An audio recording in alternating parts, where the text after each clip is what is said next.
All right, I think we'll go ahead and get started now. My name is Eric Danielson. I'm a supervisor for the Iowa College Access Network, and thank you for attending this IASFAA, the Iowa Association of Student Financial Aid Administrators, part of their school counselor webinar series on FAFSA on the web. Today what I want to go through is an example of filling out the form this year with the FAFSA on the web, that the new 1617 FAFSA that is now been up and running since January 1, and I know here at ICANN we're already getting many appointments this week for families that need to get the FAFSA in early for priority deadlines at some schools, and helping them estimate on the form. So I'm just going to take you through an example of that, but also point out some problem areas that arise when families are filling out the form too. One bit of housekeeping. I do have everyone on mute right now, since we're going to had over 25 attendees that had signed up. There is a question pane box that you should see. So as I'm going along here, I'm going to try to make sure I'm looking and seeing if there's any questions as we go along. Please utilize that question pane there for any questions that you have, and I'll try to answer those during the presentation, and then also afterwards one last time, see if there's any other questions that you have as we go along. So what I'm going to do is I'm utilizing a demo site, and they've given us a sample student here to be able to utilize for this demo site the Department of Ed has. So that's what I'm going to utilize at this time. Now, where you would go to fill out a FAFSA form for a student or to help out is fafsa.ed.gov. That's the website, and as soon as you click on that, what you see on your screen right now, get help paying for college, this is where you'd begin. And to do a new FAFSA form, we would click on the Start a New FAFSA. Now, since this is a demo site, they are having me enter in this information, Ed demo, and then FAFSA test to log in. That isn't anything that you're going to need to do when clicking on that file, the FAFSA. What you're going to see in clicking on starting a new FAFSA will be this login right in the beginning. And what that login is going to ask for is the student's now Federal Student Aid ID. The Federal Student Aid ID is a username and password system that after May 10th of 2015, Federal Student Aid, the Department of Ed, has went to electronically sign the FAFSA form. Both the student and one parent is going to need it, and we have encouraged families to get these ahead of time. The families that have these ahead of time, it will make the process go a lot smoother for them when filling out the form, because instead of 2 to 3 minutes like the PIN numbers used to take, now it is taking 5 to 7 minutes, if not a little bit longer, in getting these Federal Student Aid IDs. Just to click over on our website at front page of icansucceed.org, our ICANN website, we've got planning tools and resources down below. One of them is setting up a Federal Student Aid ID. When you click on that, we do have a video that talks about setting up the Federal Student Aid ID, as well as the link where to go to get a Federal Student Aid ID. You click on that link and it'll come to this page, and this is where the students and families can create the Federal Student Aid ID. So it is something, without going through that, I at least wanted to mention it, and this is something that I would encourage all of your senior families to go ahead and do ahead of time. If there's any information you can get out, including our link and video that we have there to your families to set those up ahead of time, whenever the time comes for them to fill out the FAFSA form, again, it'll just make that process go a little bit smoother. Now, what I have already is a student, a fake student that already has set up a username, a Federal Student Aid ID username and password. Their username is new user 19, and then their password is, you can't see it, but it's capital F, it's going for first year 19. As long as I type that in right, we should be able to jump right into the form now. And it'll take us right into this. Helen last name is the student's name, so it says that welcome part up in the top. And what we're going to need to fill out, unless you have a student that is going to be graduating earlier and wants to start this spring, or even maybe start in the summer, they may need to do a 1516 form still using 2014 tax information. But for most of your high school seniors, they're going to go off in the fall of 2016, so it's going to be starting a 2016-17 form. It asks to create a save key in case you get kicked out. We typically always use FAFSA as the save key, and once you submit the form, that won't be anything that needs to be saved. But if you have any families that start a form and then need to stop in the middle of it, they're going to need to remember that save key. Personally, I'm not always sure save key is the best wording for that, but it really is just another password for this actual form to use to get back into later if they need to stop and start again. Introduction page, I'm jumping right ahead into first part of this is going to be the student demographic form. Now, since we already had a federal student aid and ID assigned for Helen here, her address and date of birth and social security number and email address are already included in this part. Just one more reason it can make it a little bit easier if you have the federal student aid IDs ahead of time. We'll put her middle initial as M, female.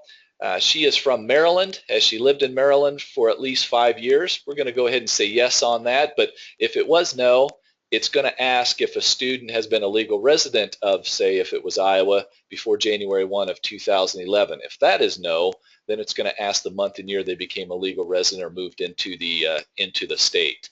So just something else to keep in mind in case you have some students that are newer to Iowa. A little bit extra that they'll have to answer. But if they answer yes to that, then it'll just take us to a phone number. Go ahead and put in marital status as single. For driver's license information, I know when I'm helping families, if students have their driver's license with them, we go ahead and put them in. If they don't have a driver's license or did not bring it with them, this isn't anything that's going to hold us up from filling out the form. We'll just put down that you want to provide. We'll just put down no and continue on to the next questions. Getting into student eligibility, it's asking them if they're a U.S. citizen. We will put yes in for that. If they happen to be a no but an eligible non-citizen, it'll ask for their alien registration number then, which is something that we would want them to have with them when filling out the FAFSA form as well. I will tell you that on the right-hand side here, the helps and hints, if you ever have any questions with any of the questions on the FAFSA form, these helpful hints can really be, as it says, a help to you in answering some of those questions. Over here, getting into eligible non-citizens, what they may have to be eligible non-citizens, and then select neither citizen or eligible non-citizen. If you're, in this case, student visas, visitor visas would not be considered eligible citizens in this situation. So good information there along the side for all these questions as you're going along if you're helping a student fill out their form. I'm going to put down yes, though, going back for a U.S. citizen. Most will have their high school diploma before enrolling into college is what we'll list there. And then the grade level that they'll begin. High school seniors, even if they've got college credit ahead of time, we've been instructed to go ahead and put never attended first year in college. The degree that they're going to be going to. Some of your students might be looking at 4-year and 2-year schools or technical schools. If they're looking at more than one type and could be then obviously working towards a few, not sure what type of degree, we just tell them to put down to where they're leaning towards at this time. That is certainly something that we don't want to hold up on the form, and if they're not sure yet, just where they're leaning towards at the time. So if they're leaning towards a 4-year degree, even though they're looking at 2-year schools or other schools, we would put first bachelor's degree down. Interested in work study, I think unless you know for certain that a student is not interested in work study, we think it's good to put in yes. It doesn't lock them in to have to do federal work study. There is not as much federal work study that is out there as there used to be, so it doesn't mean every student's going to qualify, but if there is a possibility for interest, we say go ahead and put yes down for that question. This is already filled in. Students not going to have their first bachelor's degree if they're just beginning. That's already filled in. If they are in foster youth or were at any time in the foster care system, yes or no for that question. We'll put no down for at this time now, but that is a newer question that students are going to need to answer. Highest school completed by parent number 1 on the FAFSA form. When we get into parent 1 and 2 on the form, whatever they completed. If they have some college but did not obtain a degree, we would still go ahead then and put in high school down, or if it's GED other. But if they graduated with some type of certificate or degree, we would put college or beyond. Parent 1, and then same with parent 2 as well, answering that question. Some states award based on first-year generation students, so that can be an important question for students to answer, and will need to be answered before you move on. After answering those, we get into the name of the high school that the student is attending. I do have one question. On here, somebody had asked is parent 1 always deferred to the father? You know, now they call it parent 1 and 2 with different situations that can be out there with the way families are made up. I usually still, because it's what I'm used to when I'm helping a family, will usually have parent 1 as the father and parent 2 as the mother, just because that's the way it used to be answered, and to keep things straight moving forward, and as I'm helping them, it's something I always do, but it does not have to be. I will tell you, it does not have to be. When we get into the parent section, we put parent 1. Parent 1 could be the mother. Parent 2 could be the father. You just need to make sure to keep that straight later on when it asks for the federal student aid ID of which parent. Whoever has it, mother or father, it'll ask parent 1 or 2, and that just needs to make sure to agree. So I typically do usually defer it to the father, because that's what the way the questions used to be asked, but it does not have to be anymore. Name of high school. I'm just going to put Norwalk High School because that's where I live right now, but the name of high school is what would go down there. You can hit confirm, and it'll confirm the actual high school name. I put high school, and they call it Norwalk Senior High School, so that can be something that's good to go ahead and hit confirm to put the right, the actual name that they have listed down for that high school. Now, getting into next school selection, what colleges do you want the information to be able to be sent to? And up to 10 colleges is what can be listed. And I'll let you know, they are, you used to be able to see, depending on how many colleges that you listed, the other colleges could see which colleges you listed down, the other colleges you listed down. That's no longer the case. That information now is not going to be shared anymore with the other schools. So really, in other words, question is, do you have to list them in any certain order? No, you do not have to. You do not have to do that. I know many times it's looked at has been looked at as students will probably list their first choice, the very first college, but now that they're not sharing that information, I can't say that's really a necessity to do that. If a student only has one college, that's all that they can list down. You can do an easy search here. Oskaloosa, William Penn, for example, happened to be the college that I had attended. You do have to put in the state. As you see, I made a mistake there. Searching, there we go. William Penn, you click on that and you go ahead and add them. And so for any college that you do that, if you happen to know, like we do a lot with the federal school codes here already in the state of Iowa, you can just enter in the federal school code as well. This school code here is for the University of Northern Iowa. So popping them in.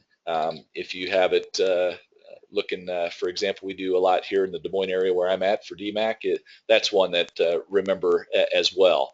So you can use either one to do a search for. We used to tell families, I know I did, get the federal school codes ahead of time because the search function used to not be good.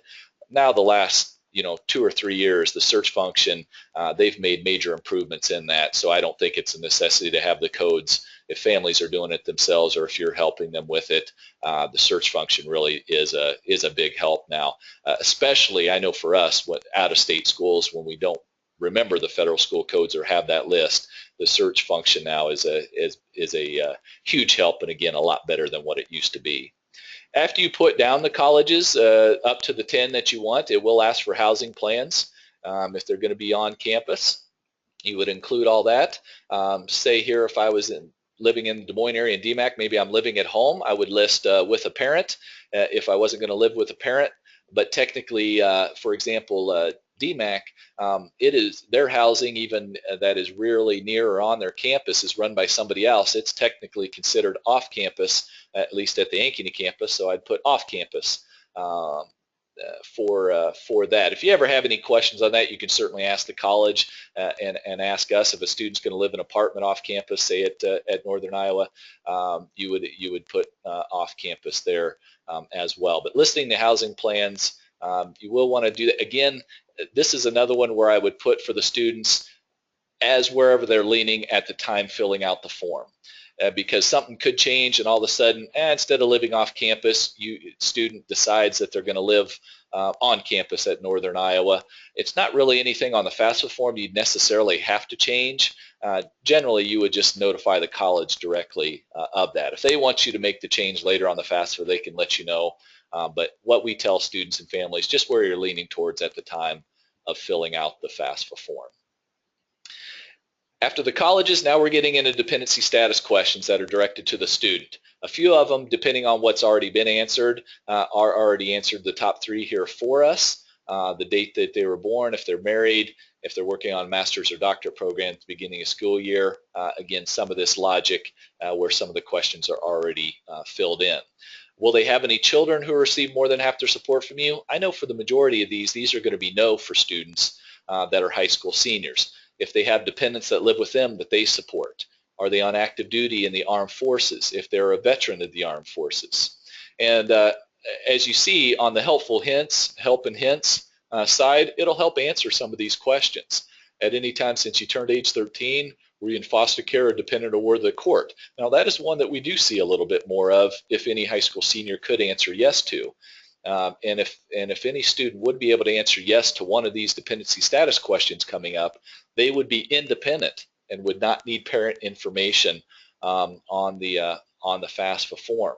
But it does give information about your, like on this one, select this if you have no living parent at any time since you turned age 13, even if you are now adopted.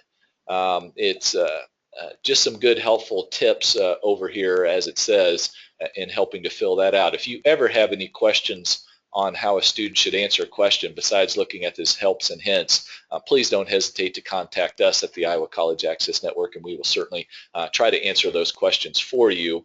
But again, I think these helps and hints the last few years are a lot better than what used to be in filling out the FAFSA form too. I am going to put no on all these questions to make the student an independent student. Does someone other than a parent or step-parent have legal guardianship than you? I think that they've answered that question a little bit better as well. And the last one, on or after July 1 of 2015, were you homeless or at risk of being homeless? Now, another thing I do want to mention is, because some of you might have students that, whether you or the school liaison designated in a homeless situation after July 1, 2015, if they answer yes to that, they are independent. But along with this and the legal guardianship or in foster care, ward or dependent of the court, there will be documentation that colleges will ask for. So we say fill out the FAFSA form for the students, but just let them know that they are going to need more than likely documentation that the college will ask for proof of that. I do have another question on here. Let me read that. What if a student does not live with parents? They are 18 and live with a sister and her husband. This is a legal situation. That is why the student does not live with the parents. How does the student answer the questions? I guess what I would ask, if they are considered a ward or dependent of the court here, let's see, I want to get down. Select yes if you are a dependent or ward of the court at any time since you turned age 13, even if you are no longer a dependent as of today. I would say if it's in a legal situation, if they're a ward or dependent of the court in Iowa, or if it's the legal guardianship situation, one of those, and they can answer yes to, then they would be independent and would not need parent information on the form. It would just be that student's information that would be included. So if the sister and her husband are considered have a court decision, as it says here in the helpful hints, select yes if they can provide a copy of court's decision that as of today they're in a legal guardianship, or until they reach the age of 18. I will say that down here it does say if you are still a minor and the court decision is no longer in effect, then you answer no, and select no and contact your school if custody was awarded by the courts, but the court papers say custody, not guardianship.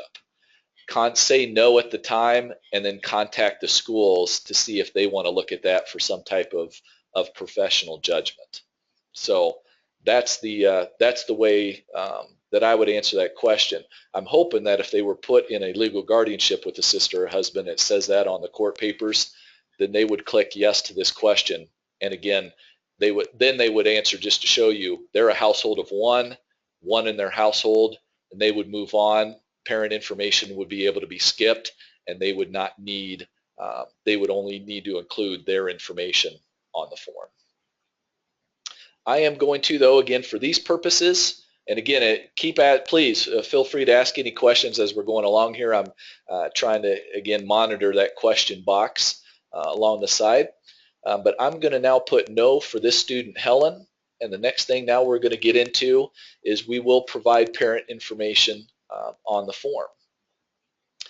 First question that it asks is about parents' marital status on the FAFSA form. And we've got never married, unmarried, and both parents living together, married or remarried, divorced or separated, or widowed. Now if you click unmarried or parents living together, it will come to parent 1 and parent 2, married or remarried. It'll ask when the parents were married or remarried on here, but then again get into parent 1 and parent 2 on the form. If Helen's, say mom or dad were separated or divorced, then it's going to ask the day that they were separated or divorced, and then which parent's information will be provided. And then once you click on that, then it's only going to ask for that parent's information now on the FAFSA form. So, for example, if they were divorced, they got divorced 02 of 2000.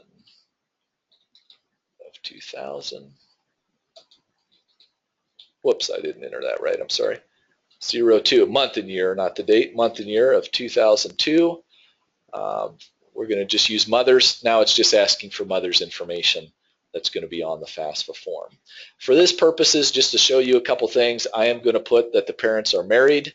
We will go ahead and list the parents being married in September of 91. And then it's going to ask for social security number, last name, first initial, and date of birth. Now I'm just going to, I don't have a listing of anything. I'm just going to enter in numbers here. But I do want to encourage you, when you're helping your families, to double check these names and numbers on the FAFSA form. Make sure that it is as it is on a student's social security card, or students and parents' social security cards. Make sure everything does agree on that. Let me just type this in so we can move on. Last name,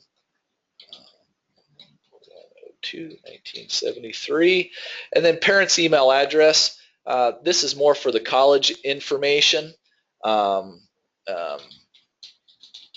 and dad at msn.com. Mom and dad at msn.com. The colleges will use that information. More for them. The results will not be sent to the parents to their email address. Whatever email address was listed in the student section, that's who's going to get the, that's where the results are going to be sent to. So if mom and dad would rather get the results sent to their email address, in the student section, they should put down their email address there to be able to receive that. Have parents lived in Maryland for at least 5 years? Same thing, we went over with the student information. We'll put yes on here. And then the household size.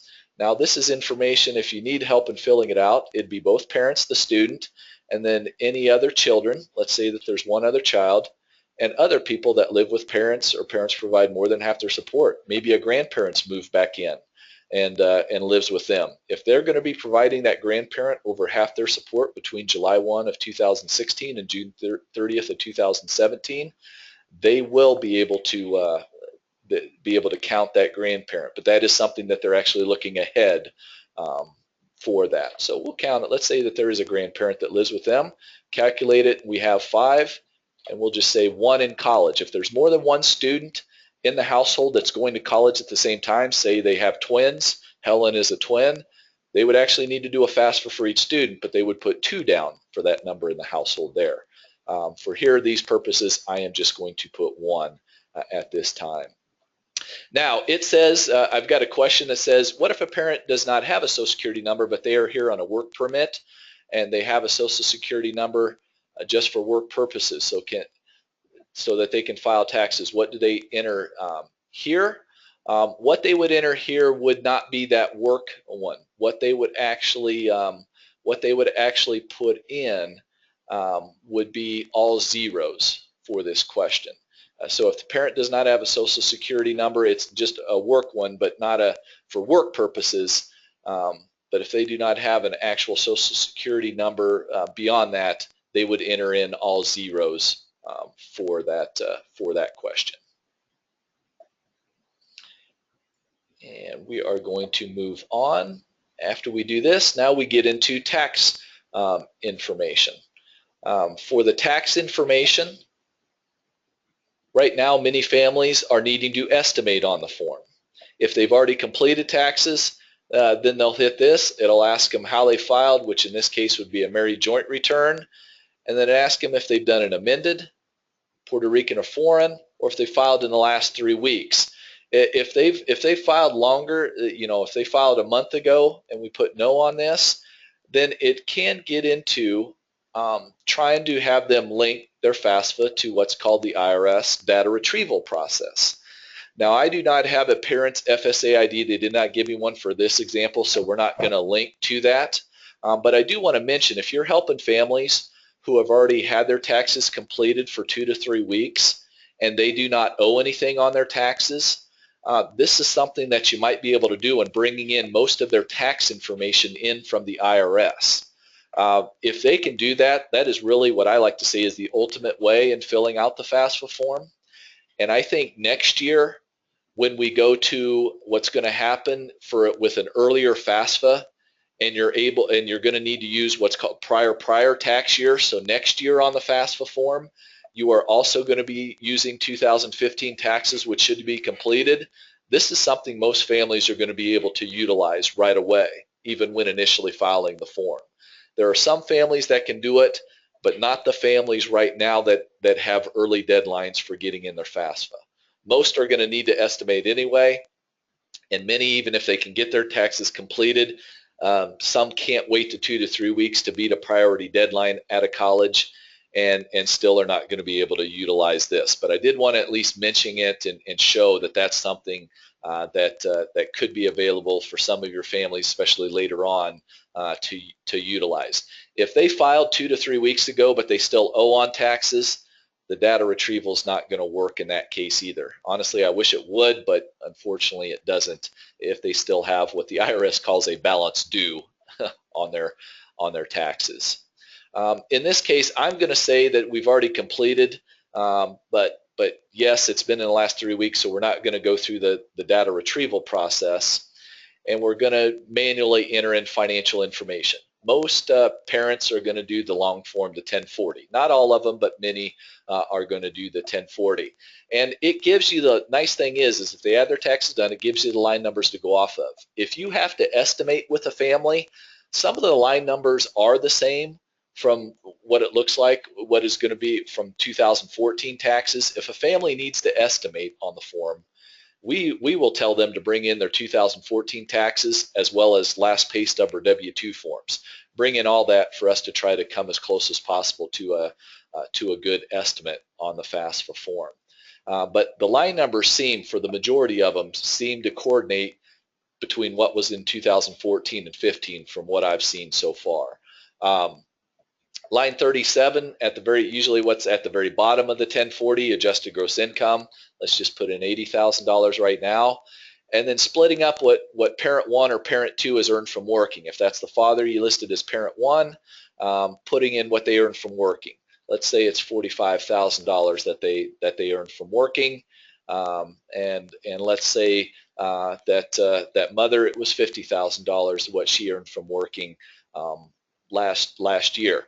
Now you see these two columns right here, even if you do the IRS data retrieval process, this is still something that you would need to enter in manually anyway. And a lot of times you can get that, you would get that from the W-2s. But when parents file married and jointly, then the amount that they earn from working are the wages, salaries, and tips, business income or farm income. That's what lines 7, 12, and 18 are on the 1040. They're joint, they're together, but the form still wants them to split it up. So a lot of times we'll either use the W-2s, or on the Iowa taxes, they actually usually will split them up, father and mother, what they've done from that. So I know I've utilized Iowa taxes a lot when splitting up these two questions. The difference in dislocated, or if either parents are a dislocated worker, you are considered if receiving unemployment benefits due to being laid off and is unlikely to return, has been laid off or received a layoff notice from a job, was self-employed but now unemployed due to economic conditions or natural disaster. And I'll let you go through the other list down on here. I'm going to put no for right now, but that is a question where unfortunately we do see some parents that are in that situation, and if they are, you would enter yes to that question, and there'd be a few other questions that could be asked after that. But for these purposes today, we're gonna say no. And now it takes us into the amount of income tax, which is a line number. It's been line number 56 the last few years. There is something new on the tax form this year, a line 46 that you would subtract off of a credit that is something we would want to subtract off of that. So I'm just going to put in an amount of $7,000 right now. For number of exemptions, I'm going to say 5 in this family. Now the number of exemptions doesn't always equal the number in the household. A lot of times it does, but that's not always the case, especially in divorce situations and families. The number in the household for a family could be 3, but the parent that is not filling out the FAFSA form might be the one that can claim a student. So the number of exemptions could be 2 instead. And I just want to point out that number does not have to agree with the amount in the household, and especially in divorce situations, it usually doesn't. Additional financial information. Most senior families are not going to have a tax credit yet unless they already have a student in college, but later on down the road there are some tax credits, and if you get one in any given year, for this line number this year it's 50, that would need to be included in here. Anything included in additional financial information, child support paid, earnings from work study, which usually not the parents but students are going to be asked these same questions in a second as well. This is money that they'll actually exclude on the FAFSA form. Again, for high school senior families that don't already have a student in college, a lot of times we don't see anything here, but it is something that needs to be double checked. What we do see a lot from parents is the untaxed income, especially this one right here, payment to a tax deferred pension or savings plan.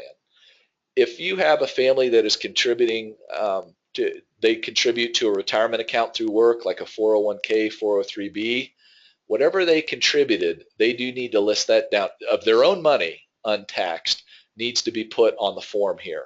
And let's say it's $2,000. You would list that down here. Where you would find that amount would be on the W-2, not in their taxes because it's untaxed income, but on the W-2, for this case I should say, we do not find that within the taxes. It's on the W-2 in box 12A through 12D with the code letters D, E, F, G, and H or S listed on there. Now, one plan here in Iowa where you do not count even your contribution, and it's usually listed in box 14 of taxes anyway, on W-2 I should say anyway, is IPERS. IPERS, since it's mandatory, does not need to be counted for that section. For self-employed people, they might contribute to a SEP or Simple Plan or KEO. That is listed actually, that amount is listed on the on their tax form if they would have it in lines 28 or 32. So something else to look, that is actually on the tax form if they would have that. Child support received, any child support received for all children. We see this a little bit more. That would also need, for 2015, that would also need to be included down here on the FAFSA form. And then some of these other ones we don't see as much, but tax exempt interest income, line 8B on the actual 1040, untaxed portions of a distribution, 5A minus 15A, excuse me, minus 15B. It does say exclude rollovers. If somebody moves a job and they roll over an IRA or even a pension plan, which is 16A through 16B on the taxes, untaxed portion, if it is just a rollover, it is supposed to be excluded. Do not count that down if it's a rollover. Now, one problem with the IRS data retrieval process is even rollovers, when you do the data process and bring in information, these two right here, it'll bring in rollovers as well. If that happens, do not subtract it off if you use the IRS data retrieval, because then it will eliminate all the data retrieval then and not be valid that you brought it in from the IRS. What you're to do right now is if you use the IRS data retrieval and there's a rollover that's included for these two questions here, leave it, and then the family should contact the college or colleges that they're looking at, and they're the ones that need to take it off later in a professional judgment. I'm hoping at some time they eliminate that problem to where we don't have to worry about taking out the rollover and it runs all the other questions that can be brought in by the IRS data retrieval, but unfortunately still at this time that is the case. So these two questions, if it's brought in from the IRS data retrieval, even if it's a rollover, leave it, and then the family should contact the colleges for a professional judgment to take off later. Housing allowances, especially we see some pastors or clergy that receive those, veteran non-education benefits, other untaxed income not reported elsewhere on the form like workers' comp, disability benefits. I mean, we don't see a whole lot of that. The two big ones are child support received and the payment to a tax-deferred pension or savings plans, but it's still a thing that I wanted to bring up to you at this time. Now, the last question gets into the parents' assets on here, and do they exceed $16,600? This amount, whatever shows up here, is based on whether or not there's one or two parents in the family and also the age of the older parent in the family. The assets that they are wanting to take a look at, I'm just going to enter yes right now. If the family enters yes, then it's going to ask what the parents have for checking and savings as of today, what they have for investments as of today, and then business and investment farm value. Now, if a family does not have over $16,000 in their checking and savings or what's investments that is needed to be included or business or farm value, you'd click no and be able to move on. Just for these purposes today, though, I am going to say yes. And for checking and savings, let's put in, that one's pretty easy, $10,000, what the family has as of today for in checking and savings. For investments, you do not include investments like retirement accounts in the home that you live in. Those are the two big ones. But other investments that you would need to include would be like rental properties, trust funds, UGMA and UTMA accounts, mutual funds, CDs, stocks, bonds. All of these are included in the helpful and hints on the right-hand side here. Other investments you would also include like 529 plans that are in the parent's name where they're the account owner. The student's the benefit in a 529 plan, the student would be the beneficiary, and if the parent has saved a 529 plan for them, they're the account owner. And so they would need to count all the 529 plans where they're the account owner on them. I do like to always point out in our presentations, if there's a grandparent that has been saving a 529 plan for a student, you do not count grandparents' investments on there. The grandparent's the account owner. So you would not have to count that as an asset, 529 plans where the grandparent is the owner, even if the student is the beneficiary on the FAFSA form. For this investments, let's just say they've got $10,000 or $15,000 in stocks, regular stocks, bonds, and that is on the form here. And then the last one, current business or investment farm value. Now, you do not include a farm that you live on and operate. So if you have a family that lives on and operates the family farm, they do not need to include that as an investment. If a family does not live on the farm that they own and operate, technically they would need to count that as an investment, looking at the land, the machinery, anything that they do not live on that they own and operate. What I would encourage those families to do, though, is to contact the college or colleges that they are looking at. That could be a professional judgment that a college will take a look at and say, that's not what we feel the break was meant for. As long as you're operating the land yourself, we don't want you to count anything. Or they'll have you initially count it, but then pull it off later in what's called a professional judgment. The colleges that though do that are doing their own professional judgments, and we need to have them do that themselves. So it is up to the colleges on that. We can and I can answer it. You're not able to. I mean, it does go directly to the colleges, any kind of professional judgments that would need to take place. And as far as businesses, you do not need to include a business that you own and control, or your family does, and you have less than 100 full-time employees. Many times that is going to be small business owners. Many times don't have to count their business as an asset because they own and control it and have less than 100 full-time employees. The one last thing I want to say in this deal with the farm here, we're going to put 0 down for this question, but any family that does own farmland where they're not operating themselves, that is going to be considered an investment farm, and they're looking at the value of it minus any debt. And if they ever have a question on how to value the land, I know what we utilize a lot of times is what the Des Moines Register puts out for average farmland values in certain counties. I mean, that might be one way, but usually if you're not operating yourself, that's going to be considered an investment farm and would need to be putting down that value for that.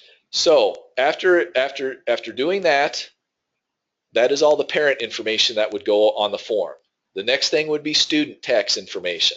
Now, if the student will file or is going to complete taxes, we're going to answer the same questions. I'm going to show you, let's say this student isn't going to file taxes. They didn't earn enough. It's not going to ask them about their 1040 or adjusted gross income, but it is still going to ask them what they earned from working in 2015. So let's just say they earned $1,000 in 2015. That is still going to be asked of them and something that is going to need to be known.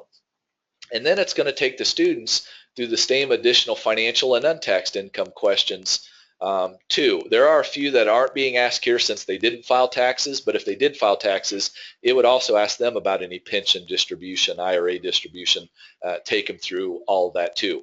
Most times for high school seniors, we're not going to have any of these things, but just to double check to make sure that's something else to go through with them. And then we're going to get into the questions for the students right away about what they have for checking and savings. Let's say they got $100 there. If they have any investments, if they have a CD that was given to them when they were young, a $50 CD, you'd want to put down, if it's fully mature, $50, if that's what it's worth, whatever it's worth as of the time that you're filling out the form. Then business and farm value questions, right now, most high school seniors, that's going to be 0. But all these questions will be asked to the student as well. After you complete that, you are able, and I won't print it off today, but you are able to view and print all of your information from the FAFSA form. You can print it off. Let me just click on that real quick here. This is a page you can print off, but look it over, double check it one more time for all the information. Make sure the family members in the household, one in college, double checking tax information one more time. This is a way for you to be able to look at that, and again, you can print that page off and save it for your records. Once you've done that, we'll go hit continue, go back to the page, and now signatures are going to need to be done. Now for Helen here, for the student, since we already initially put in their FSA ID and username, all I need to do for the student is just agree that all the information is correct on here and hit sign. And now it will say application signed by student already. For parent, whichever parent 1 or parent 2, whichever one you got the federal student aid ID for, then you would hit agree, pick that parent, and then sign with their username and password. Now, unfortunately, this demo did not give me one for a parent to have for that. So I just wanted to show you that there are actually other options to sign the FAFSA form on. And what you can do with that is actually you can print a signature page and print a signature page off. Let's see, I'm better just in case to make sure I don't get kicked out. I'm not going to print out, but you click on that and a signature page with the address where to mail it into, parents can sign that form. For those families, as the question was earlier, for those families, the parents don't have a social security number, printing a signature page is the option that they're going to need to choose to do that. Also, you can submit without signatures, and that's what I'm actually going to want to try to do right now, just to show you the confirmation page. So I am going to submit the form.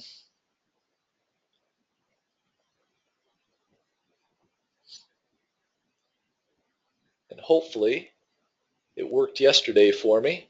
Try it one more time. Processing data. There we go. Now a confirmation page will come up. Congratulations, Helen. It's going to give an estimated expected family contribution number. Now here they didn't, since this is a demo, but there will be an estimated EFC number on here. Lets her know as a freshman $5,500. If she would be eligible for Pell Grant, there would be an estimation for that. Shows information about the schools. This is just something that we do like to have families print off and have on hand and keep in their file. I did have a question if we're going to repeat this webinar. I am actually recording this webinar right now, and we'll put out information where you can access it. We're going to put it on our YouTube channel, so you will be able to access this webinar later at a later time once I get it out there. And that was to get a copy of this presentation. Actually, the copy of it, I don't really have a copy since it's just going through a demo. But again, I am making a recording of this, and shortly, in whether today or tomorrow, I will put something out on the ISCA listserv and that about being able to, and I think we'll send it to all of our high school counselors we have in our database too. We'll send out where you can access this presentation, but I am making a copy of it. So that right there, after I've submitted it in, now it's going to go to the colleges within a week or two on the FAFSA form, or after filling it out, and then the colleges will let the families know next if they need anything else. If they've been selected for verification, need to provide any other documents. And we do want to encourage families, make sure to know after you do this, the next thing that could happen would be the colleges might need more information from you. Right now I have another question I have is, I have a student who's in the processing of getting her last name changed. Do you recommend waiting due to the Social Security changes?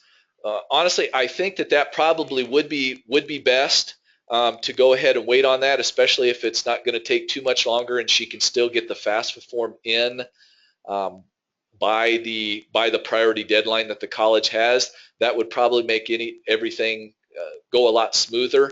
That would just be my key. One of the things I would tell that student to do who's in the process of getting her last name changed is contact the college or colleges she's looking at, and if she thinks that there is a possibility that her last name, the change might not happen before a priority deadline of a college, contact the college and just to get their opinion on that. But my opinion would be for sure to wait if she can get the change done and still get the FAFSA in before the earliest deadline of whatever colleges that she is looking at, the earliest FAFSA priority deadline of whatever colleges that she is looking at. Another question that I have, is there a Spanish version of the FAFSA form? And if so, how do I get that form? Yes, actually, there is a Spanish version. Let me see if I can bring that up here.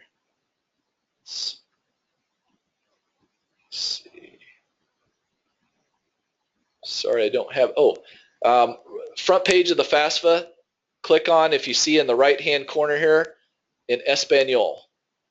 And now you can log in and complete the FAFSA form in Spanish. So same website, but just click, just instead of the English version, click on the Espanol version, and you'll be able to complete the form in Spanish. Are there any other questions? As I'm just checking the question pane, I don't have anything there right now, but are there any other questions that anyone has?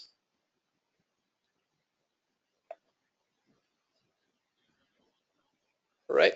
Well, not seeing any right now. What I want to tell you is at any time, again, if you ever have any questions, if you're helping a family fill out the FAFSA form, don't hesitate to give us a call at the Iowa College Access Network. Our information, our front page of our website, I'll just pull it up again, icansucceed.org. There's our toll-free number there that you can call. I would utilize that number right there just because we can schedule appointments anywhere in case someone's out, like I'm traveling later today for a presentation, but if someone this afternoon calls and wants to schedule an appointment in my office, anybody can do that for me. Another question that I did get real quick is the FAFSA form only available online, or is there a way to get a hard copy of it? Let me go back to the FAFSA website. And on the front page of the FAFSA website here at FAFSA filing options, click on that, and you can complete a PDF of the FAFSA form. The 15-16 or 16-17 school year, you can do a PDF version of that and download and get a hard copy for that. So right there on the FAFSA website again, down below left-hand side, FAFSA filing options, you are able to do a PDF version. Obviously, we want to encourage people to do it online just because 99% of them are done online now, but if there is a family that's not able to, that is another option to do it that way. So, all right, well, again, thank you very much. I really appreciate everyone that's attended. And again, I will have more information that will come out about the recording of this webinar and where people can access it on our YouTube channel. But thank you very much. I'm going to go ahead, seeing no more questions now, I'm going to go ahead and end the webinar. Everyone have a great day, and please don't hesitate to contact us if you ever have any questions later on. Thank you.